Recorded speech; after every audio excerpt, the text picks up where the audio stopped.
Welcome back to the Kent Battle of Britain Museum at Hawkinge. I'm Dave Brocklehurst, I'm Chairman and Lead Volunteer. It's the 11th of February 2025, so we're just under 8 weeks until we reopen the 2025 season. We open on the 5th of April this year. Important year for us because it's the 85th anniversary of the Battle of Britain, as well as the 80th anniversary of VE Day. Behind us is one of our main projects we've been doing this winter. It's the recreation of the RAF Hawkinge watch office. It used to stand about 100 yards over my right shoulder in front of number 1 hangar. Between number 1 hangar and the museum site would stand number 2 hangar, but it's literally about 100 yards away. When I started volunteering with the museum back in October 1979, when we first started work at this derelict site as it was then, the watch office still stood in a derelict state. Unfortunately, about 4 years later, about 1983, we had a big storm and the building collapsed in on itself. It was a wooden construction, but luckily myself and colleagues had the foresight to save some of the timber work which we used to pattern for roof trusses and other bits and pieces of the building. And we managed to save as many of the critical windows, the metal windows that we used in the building, which we're now actually refurbishing. Julian Richardson, one of my fellow trustees and volunteers, is actually redoing the metalwork on those, putting in new brackets, repairing frames and rusting areas being replaced. So they'll be back here in the next week or so.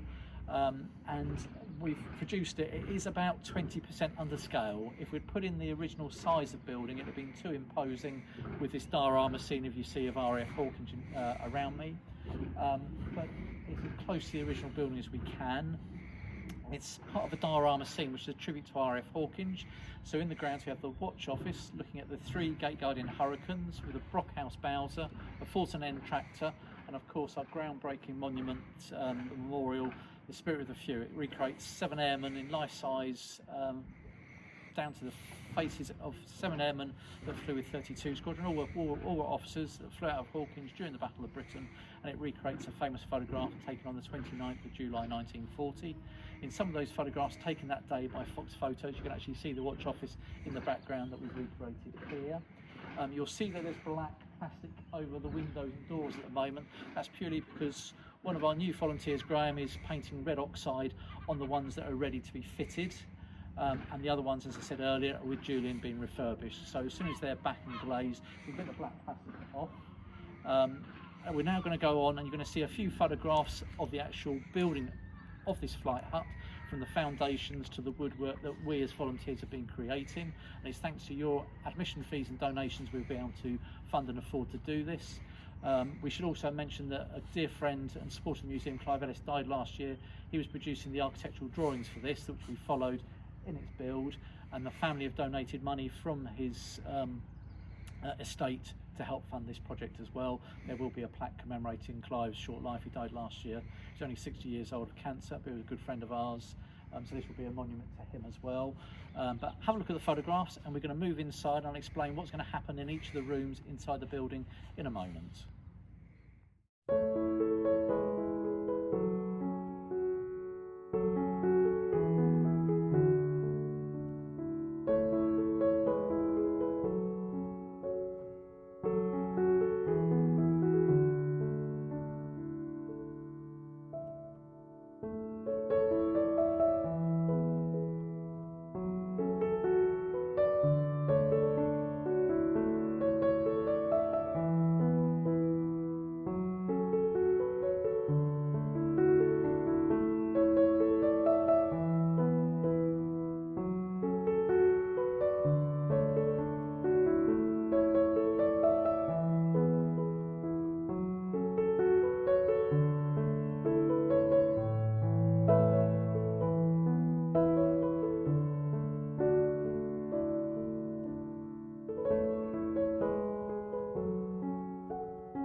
should have just seen the photographs of the build of this watch office. The museum closed the 10th of November last year, and then within a week we started digging the foundations. Around the weather, unfortunately, it was delayed somewhat. Laid the concrete for the foundations and the brickwork. Unfortunately, in December I was away for 3 weeks, so it was a little bit of a hiatus with the project, in which time I was doing a lot of the design work and following on from Clive Ellis's drawings. We started doing the build at the beginning of January, so we're about just over 4 weeks into the build of this. This is the front room to the watch office. Just in front of me there's going to be a table. It's going to be one of the Bolton and Paul tables. So it's a period table, a very historic piece in itself, but I'll have telephones, typewriters, combat reports, things like that, and it will fulfil the function this room would have actually had in the original watch office, which is running the airfield. It's basically a control tower in 1940. The watch office was built in the late 1920s, and that, in conjunction with the operation block, ran the airfield, the flying side of the airfield, communicated with the pilots on the ground, the aircraft, there's with radar and radio communication with the pilots. Communication from Uxbridge would have come through to the operation block and been filtered to the flight hut to go directly out to the aircraft and pilots actually on the ground on the airfield, a 220 hectare airfield. Behind me, to conceal the modern electrics, we're going to have a coat hooks with some RF greatcoats, very simplistic, but will cover up the modern electrics.